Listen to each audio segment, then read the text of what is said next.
Beowulf, Chapter 1. The Life and Death of Scyld. Lo, the spear Danes glory through splendid achievements. The folk kings' former fame we have heard of. How princes displayed then their prowess in battle, oft Scyld the skyfing from scathers in numbers. From many a people their mead benches tore, since first he found him friendless and wretched. The Earl had had terror, comfort he got for it. Waxed neath the welkin world honour gained, till all his neighbours o'er seas were compelled to bow to his bidding and bring him their tribute. An excellent atheling after was born him, a son and heir, young in his dwelling, whom God Father sent to solace the people. He had marked the misery malice had caused them, that reaved of their rulers they wretched had erstwhile, long been afflicted. The Lord in requital, wielder of glory, with world honour blessed him. Famed was Beowulf, far spread the glory of Scyld's great son in the lands of the Danemen. So the carle that is young by kindness is rendered, the friends of his father with fees in abundance, must be able to earn that when age approacheth, eager companions aid him requitingly. When war assaults him, service as liegeman, by praiseworthy actions must honour be got. Among all of the races, at the hour that was fated, Scyld then departed to the All-Father's keeping, warlike to wend him, away then they bear him, to the flood of the current, his fond loving comrades, as himself he had bidden, while the friend of the Scyldings, word sway wielded, and the well-loved land prince, long did rule them, the ring-stemmed vessel. Bark of the atheling lay there at anchor, icy and glimmer and eager for sailing. The beloved leader laid down there, giver of rings on the breast of the vessel, the famed by the mainmast the many of jewels, of fretted embossings from far lands brought over, was placed near at hand then, and heard I not ever, that a folk ever furnished afloat more superbly, with weapons of warfare, weeds for the battle. Bills and burnies on his bosom sparkled, many a jewel that with him must travel, on the flush of the flood afar on the current, and favours no fewer they furnished him soothly. Excellent folk gems that others had given him, who when first he was born outward did send him. Lone on the main the merest of infants, and the gold-fashioned standard they stretched under heaven.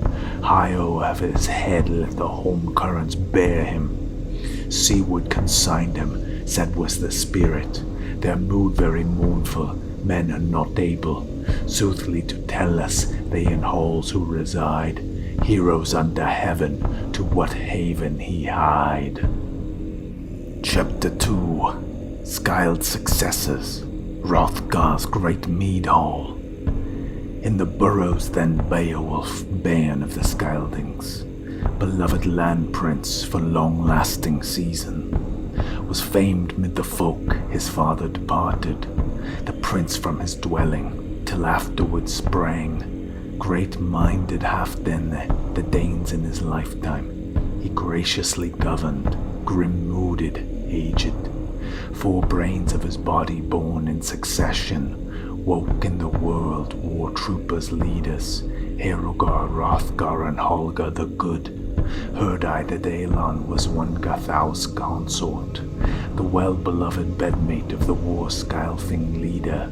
Then glory in battle to Hrothgar was given, waxing of war fame that willingly kinsman obeyed his bidding till the boys grew to manhood. A numerous band it burned his spirit to urge his folk to found a great building, a mead hall grander than men of the era ever had heard of and in it to share, with young and old, all of the blessings the Lord had allowed him, save life and retainers. Then the work I find afar was assigned to many races in Middle-earth's regions, to adorn the great folk hall. In due time it happened, early among men that was finished entirely. The greatest of hall buildings, Heorot he named it, who wide-reaching word sway wielded among earlmen. His promise he brake not, rings he lavished, treasure at banquet, towered the hall up, high and horn-crested, huge between antlers. It battle waves bided the blasting fire demon. Ere long then from hottest hatred must sword wrath arise for a woman's husband and father. Then the mighty war spirit endured for a season, bore it bitterly who bided in darkness. That light-hearted laughter loud in the building greeted him daily. There was dulcet harp music, clear song of the singer, he said, that was able to tell from of old earthmen's beings that Father Almighty earth had created it, that winsome world that the water encircleth, set exalting the suns and the moon's beams, to lavish their lustre on land folk and races, and earth he embellished in all her regions, with limbs and leaves, life he bestowed too on all of the kindreds that live under heaven. So blessed with abundance, brimming with joyance, the warriors abided till a certain one gan to dog them with deeds of direless malice. A foe in the whole building, this horrible stranger, was Grendel, entitled the March Stepper famous, who dwelt in the moor fens, the marsh and the fastness. The one-mooded being abode for a season in the land of the giants, when the Lord and Creator had banned him and branded for that bitter murder, the killing of Abel, all-ruling father. The kindred of Cain, crushed with his vengeance, in the feud he rejoiced not, but far away drove him from kindred in kind, that crime to atone for, meter of justice. Thence ill-favored creatures, elves and giants, monsters of ocean, came into being, and the giants that long time grappled with God, he gave them requital. Chapter 3. Grendel the Murderer. When the sun was sunken, he set out to visit the lofty hall building, how the Ringdanes had used it, for beds and benches when the banquet was over. Then he found there reposing many a noble. Asleep after supper, sorrow the heroes, misery knew not, the monster of evil. Greedy and cruel, tarried but little, fell and frantic and forced from their slumbers. 30 of Thanemen thence he departed, leaping and laughing his lair to return to, with surfeit of slaughter sallying homeward. In the dusk of the dawning, as the day was just breaking, was Grendel's prowess revealed to the warriors.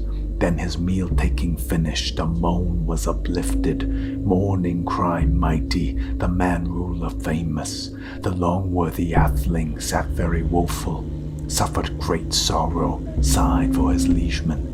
When they had seen the track of the hateful pursuer, the spirit accursed, too crushing that sorrow, too loathsome and lasting, not longer he tarried, but one night after continued his slaughter, shameless and shocking, shrinking but little from malice and murder. They mastered him fully.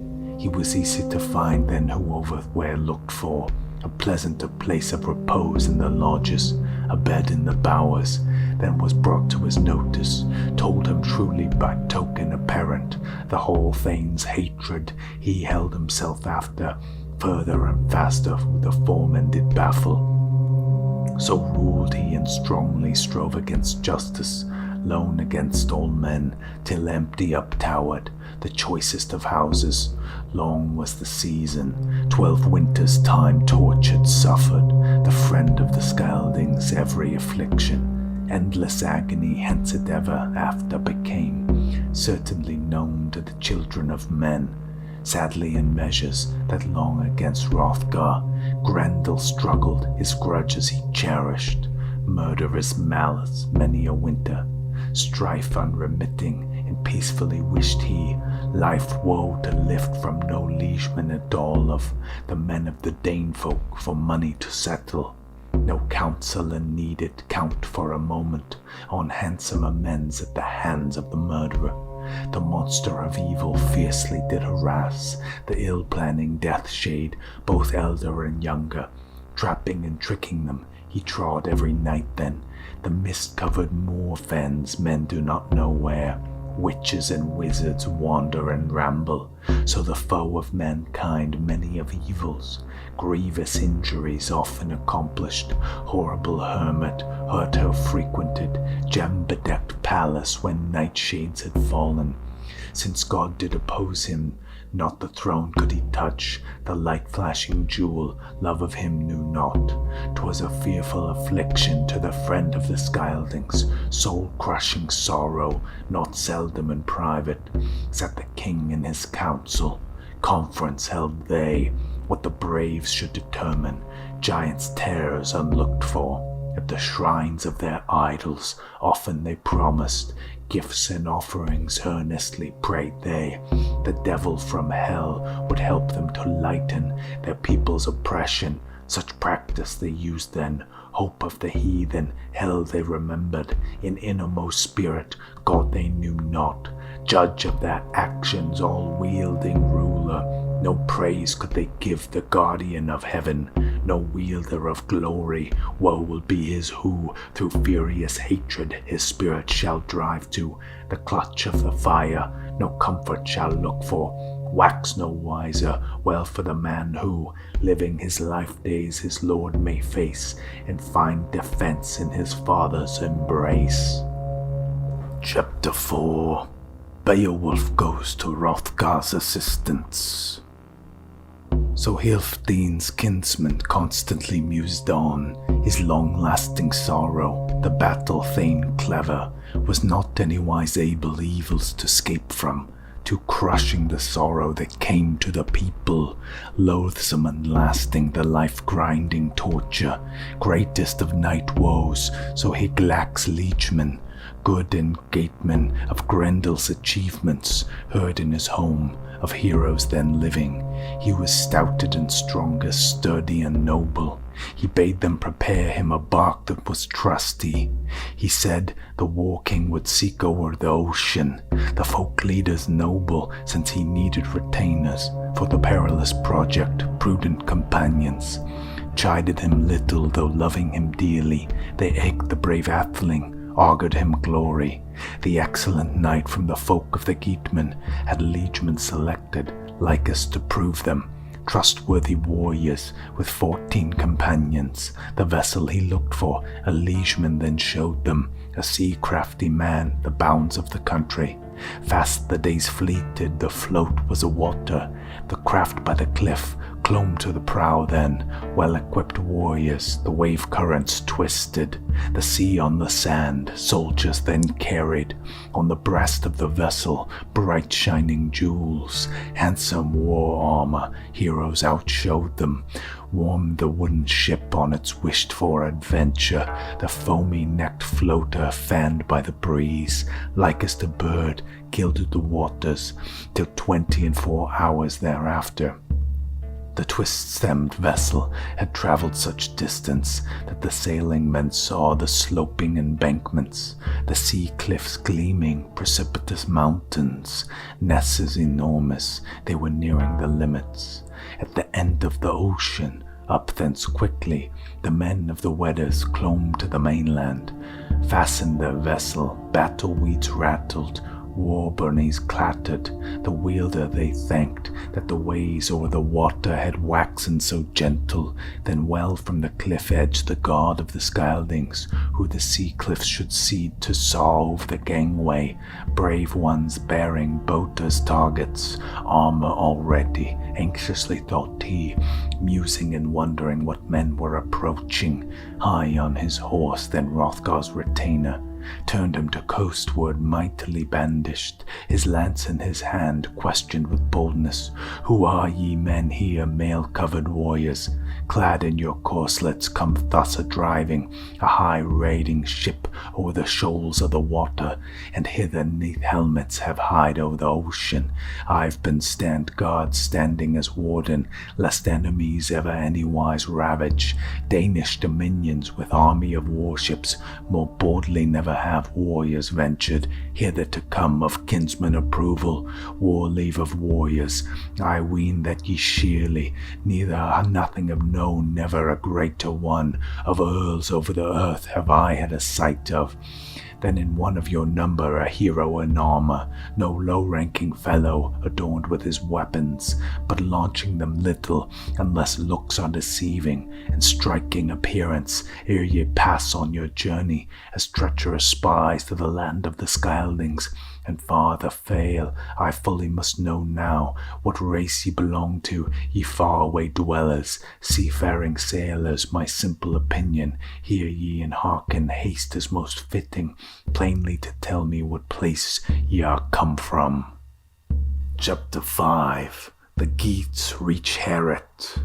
The chief of the strangers rendered him answer, war troopers leader, and word treasure opened.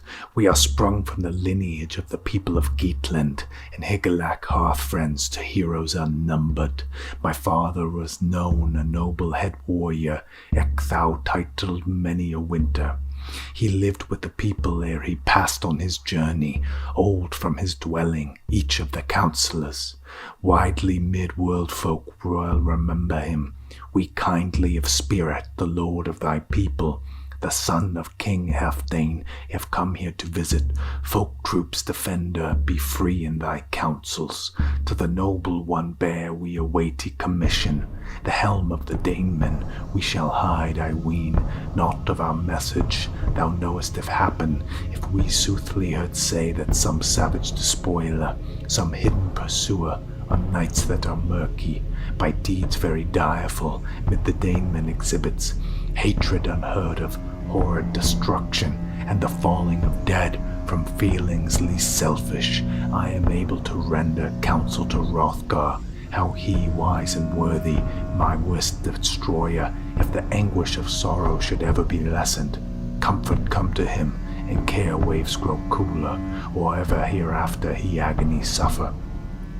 Troubles distress, while towereth upward the handsomest of houses high on the summit.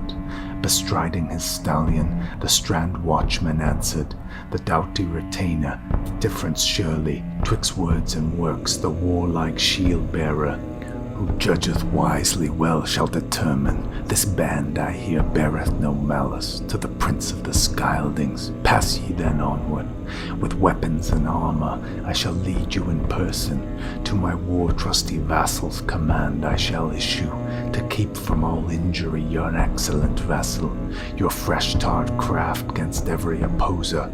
Close by the seashore till the curved-necked bark shall waft back again, and the well-beloved hero o'er the way of the water to weather dominions. To warriors so great 'twill be granted sure in the storm of strife to stand secure.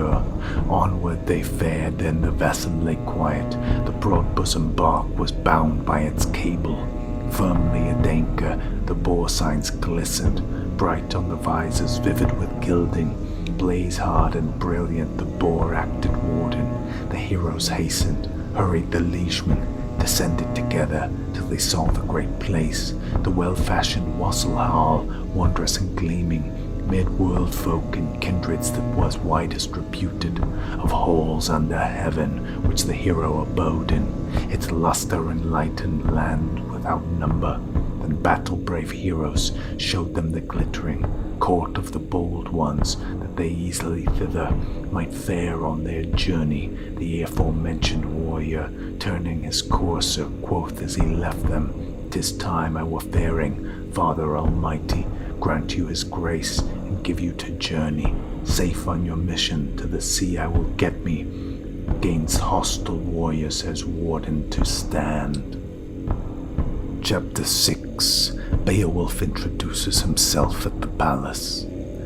The highway glistened with many-hued pebble. A bypath led the liegemen together. Firm and hand-locked, the war-burney glistened. The ring-sword radiant rang mid the armor as the party was approaching the palace together. In warlike equipments, gainst the wall of the building, their wide-fashioned war shields they weary did set them. Battle shields sturdy, benchward they turned then. Their battle socks rattled, the gear of the heroes. The lances stood up then, all in a cluster. The arms of the seamen, ashen shafts mounted, with edges of iron. The armor-clad troopers were decked with weapons. Then a proud-mooded hero asked of the champions questions of lineage. From what borders bear ye your battle shields plated? Gilded and gleaming your grey-coloured burnies, helmets with visors and heap of war lances. To Hrothgar the king I am servant and liegeman. Among folk from far lands found I have never men so many of mean more courage. I ween that from valour no wise as outlaws, but from greatness of soul ye sought for King Hrothgar. Then the strength-famous earlman answered rendered. The proud-mooded wedded chief replied to his question. Hardy neath helmet Hygelac's mates are we. Beowulf I die to the bairn of Halfdene. The famous folk leader I freely will tell. To the prince my commission, if pleasantly hearing. He'll grant me we greet him so gracious to all men. Wulfgar replied then he was prince of the Wendels. His boldness of spirit was known unto many, his prowess and prudence. The prince of the Scyldings, the friend-lord of Danemen, I will ask of thy journey. The giver of rings, as thou urgest me to do it, the folk chief famous, and inform thee early what answer the good one mindeth to render me. He turned then hurriedly where Hrothgar was sitting, old and hoary, his earlmen attending him.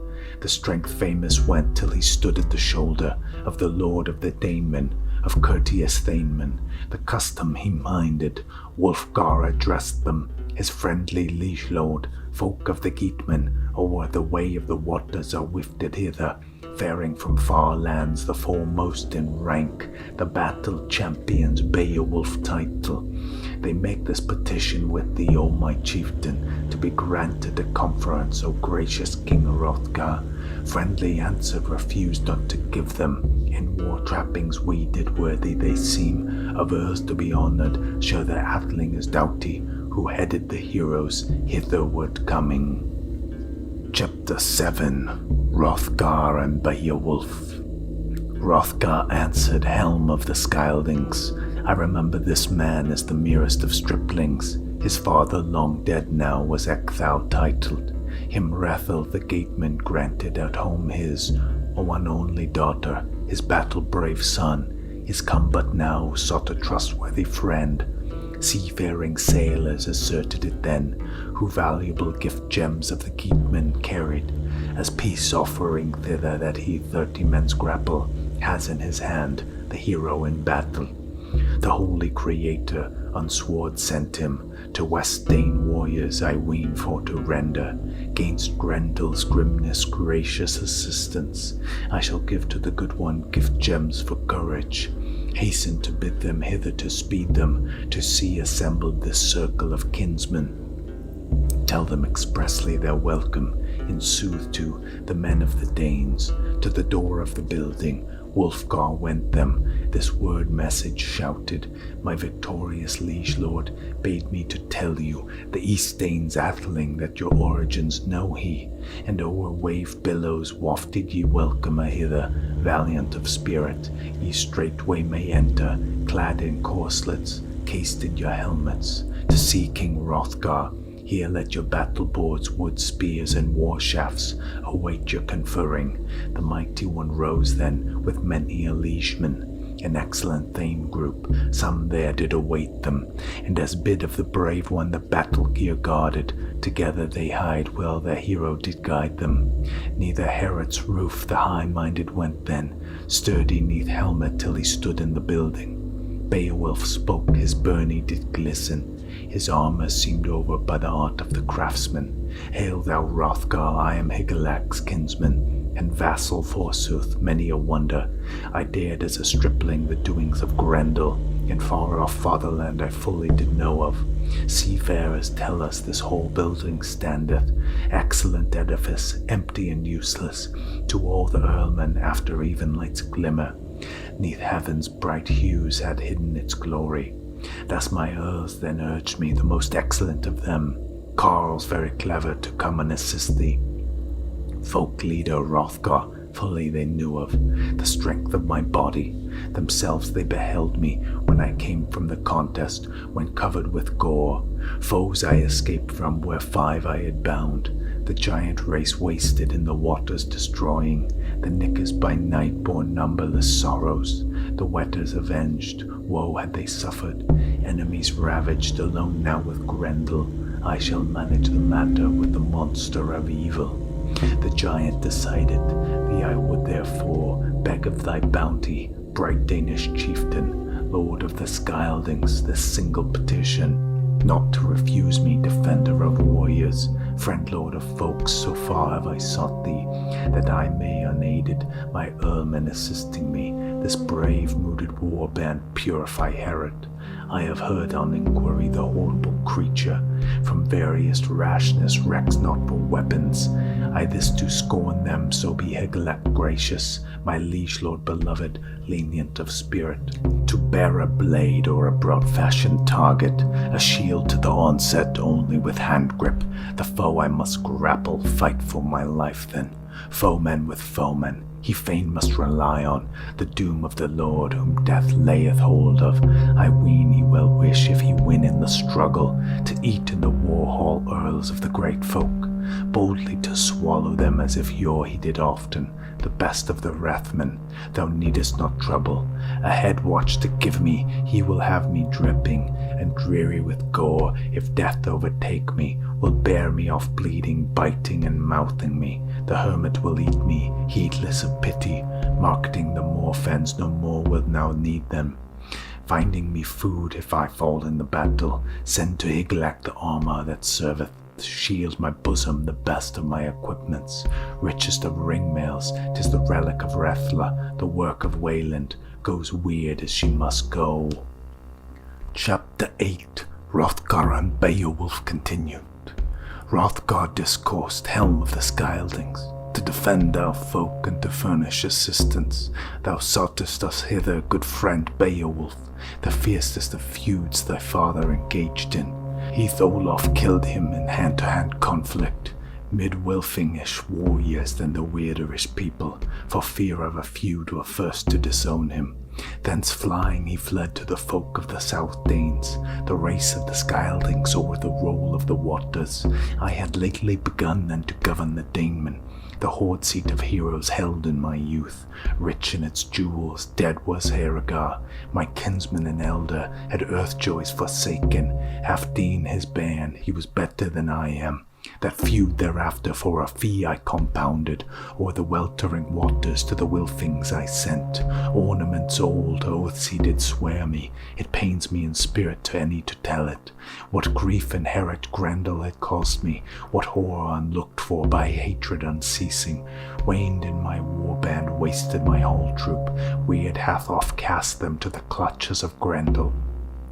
God can easily hinder and scathe from deeds so direful. Oft drunken with beer over the ale vessel promised warriors in armor, they would willingly wait on the wassailing benches, a grapple with Grendel, with grimmest of edges.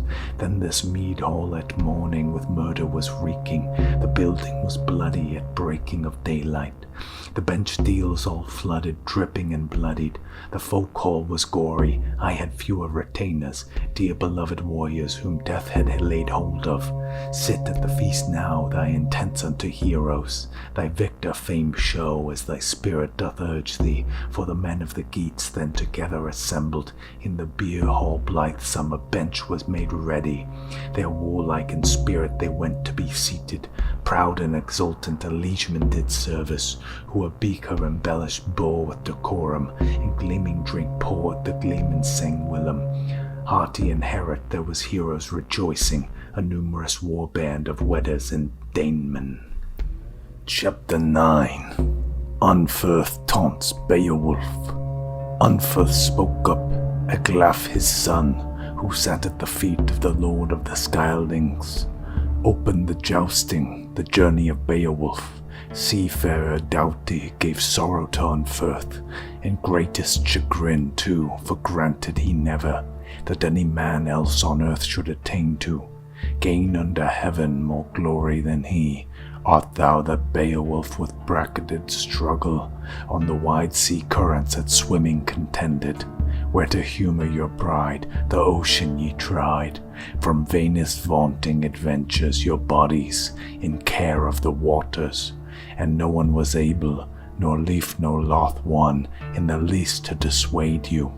Your difficult voyage, then ye ventured the swimming, where your arms outstretching the streams ye did cover, the mere ways measured, mixing and stirring them, glided the ocean, angry the waves were, with the weltering of winter in the water's possession, ye toiled for a 7 night, he at swimming outdid thee, in strength excelled thee, then early at morning, on the heath Rome's shore the home currents tossed him, sought he thenceward the home of his fathers, beloved of his liegemen, the land of the Brondings, the peace castle pleasant, where people he wielded, at borough and jewels, the pledge that he made thee, the son of Beanstan hath soothly accomplished, then I ween thou wilt find thee less fortunate issue, though ever triumphant in onset of battle.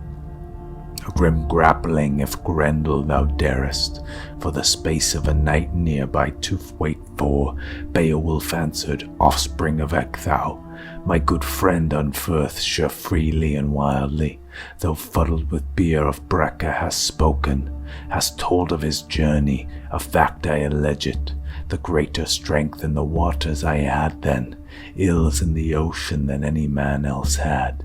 We had agreement as the merest of striplings, promised each other both of us then were, youngers in years, that we yet would adventure, out on the ocean it all we accomplished, while swimming the sea floods, sword blade unscrabbed, boldly we brandished, our bodies expected, to shield from the sharks, he sure was unable, to swim on the waters further than I could, more swift on the waves, nor would I from him go, than we 2 companions stayed in the ocean, 5 nights together till the currents did part us, the weltering waters, weathers the bleakest, and nethermost night and the north wind whistled. Fierce in our faces fell were the billows, the mere fish's mood was mightily ruffled, and there against foremen my firm knotted corslet, hand joined hardy, help did afford me, my battle sark braided, brilliantly gilded, lay on my bosom, to the bottom then dragged me, a hateful fiend scather seized me and held me, grim in his grapple, 'twas granted me nathless, to pierce the monster with the point of my weapon, my obedient blade, battle off carried, the mighty mere creature, by means of my hand blow. Chapter 10. Beowulf silences Unferth, glee is high. So ill-meaning enemies often did cause me sorrow the sorest, I serve them in quittance, with my dear loved sword, as in sooth it was fitting, they missed the pleasure of feasting abundantly, ill do as evil, of eating my body, of surrounding the banquet deep in the ocean, but wounded with edges early at morning, they were stretched high on the strand of the ocean, put to sleep with the sword, that sea-going travellers no longer thereafter were hindered from sailing. The foam-dashing currents came alight from the east, God's beautiful beacon, the billows subsided, that well I could see the nesses projecting, the blustering crags reared off and saveth, the undoomed hero if doubt his valour, but meted it fortune to fell with my weapon, 9 of the knickers of night struggle harder, neath dome of the heaven heard I but rarely, nor of wight more woeful in the waves of the ocean. yet I escaped with my life the grip of the monsters. Weary from travel, then the waters bear me to the land of the Finns, the flood with the current, the weltering waves. Not a word had been told me of deeds so daring done by the Unferth, and of sword terror none. Never hath Breca had the play of the battle, nor either of you two. Feasts so fearless, performed with weapons glinting and gleaming. I utter no boasting, though with cold-blooded cruelty thou kill'st thy brothers, thy nearest of kin, thou needs must in hell get, direful damnation, though doughty thy wisdom. I tell thee in earnest, offspring of Eglaf, never had Grendel such numberless horrors, the direful demon done to thy liege lord. Harrying in Heorot, if thy heart was as sturdy, thy mood as ferocious as thou dost describe them. He hath found out fully that the fierce burning hatred, the edge-batter eager, all of your kindred, of the victory Scyldings, need little dismay him. Oaths he exacteth, not any he spares, of the folk of the Danemen, but fighteth with pleasure, killeth and feasteth, no contest expecteth from spear Danish people, but the prowess and valour of the earls of the Geatmen only shall venture to give him a grapple. He shall go with who is able, bravely to banquet when the bright light of morning, which the second day bringeth, the sun in its ether robes, o'er children of mine shines from the southward. Then the grey-haired war-famed giver of treasure was blithesome and joyous, the bright Danish ruler, expected assistance, the people's protector. Heard from Beowulf his bold resolution, there was laughter of heroes, loud was the clatter. The words were winsome, Wealhtheow advanced then, consort of Hrothgar, of courtesy mindful. Gold-decked saluted the men in the building, and the freeborn woman the beaker presented. The lord of the kingdom, first of the East Danes, bade him blithesome when beer was a-flowing. Leaf to his liegemen he lustily tasted, of banquet and beaker, battle-famed ruler, the Helmingish lady then graciously circled, mid all the liegemen lesser and greater. Treasure cups tendered till time was afforded, that the decorous mooded, diademed folk queen might bear to Beowulf the bumper running. She greeted the great prince. God she did thank, most wise in her words, that her wish was accomplished, that in any of earlmen she ever looked for solace and sorrow, he accepted the beaker, battle-bold warrior at Wealhtheow's giving. Then equipped for combat, quoth he in measures, Beowulf spake, offspring of Wealhtheow. I purposed in spirit when I mounted the ocean, when I boarded my boat with a band of my liegemen. I would work to the fullest the will of your people, or in full clutches fasten fall in battle. Deeds I shall do of daring and prowess, or the last of my life days live in the mead hall. These words to the lady were welcome and pleasing. The boast of the Geatmen, with gold trappings broidered, went the freeborn folk queen, her font lord set by him. Then against as of yore was heard in the building courtly discussions, conquerors shouting. Heroes were happy till Halfdene's son went, go to the slumber to seek for refreshing. For the horrid hell monster in the hall building knew he. A fight was determined, since the light of the sun they no longer could see, and lowering darkness over all had descended, and dark under heaven shadowy shapes came shying around them. The liegemen all rose then, one saluted the other. Hrothgar Beowulf in rhythmic measures, wishing him well, and the wassail all giving to his care and keeping, quoth he departing. Not to anyone else I ever entrusted, but thee and thee only, the hall of the Danemen. Since I could have my hand and my buckler, take thou in charge now the noblest of houses. Be mindful of honor, exhibiting prowess. Watch against the foeman, thou shalt want no enjoyments. Survive thou safely in ventures so glorious. Chapter 11. All sleep save one. Then Hrothgar departed, his earl-throng attending him, folk lord of Scyldings, forth from the building. The war chieftain wished then Wealhtheow to look for the queen for a bedmate, to keep away Grendel. The glory of kings had given a hall watch, as men heard recounted for the king of the Danemen. He did special service, gave the giant a watcher, and the prince of the Geatmen implicitly trusted his warlike strength and the wielder's protection. His armor of iron off him did then, his helmet from his head to his henchmen committed, his chased-handled chainsaw choicest of weapons, and bade him bide with his battle equipments. The good one then uttered words of defiance. "Beowulf Geatman, ere his bed be upmounted, I hold me no meaner in matters of prowess, in warlike achievements than Grendel does himself. Hence I seek not with sword edge to soothe him to slumber, of life to bereave him, though well I am able. No battle skill has he, that blows he should strike me. To shatter my shield, though sure he is mighty in strife and destruction, but struggling by night we shall do without edges, dare he to look for weaponless warfare in wise-mooted father, the glory apportion God ever holy, on which hand soever to him seemeth proper. Then the brave-mooted hero bent to his slumber, the pillow received the cheek of the noble, and many a martial mere thing attending sank to his slumber. Seemed it unlikely that ever thereafter any should hope to be happy at home, hero friends visit, or the lordly troop castle where he lived from his childhood.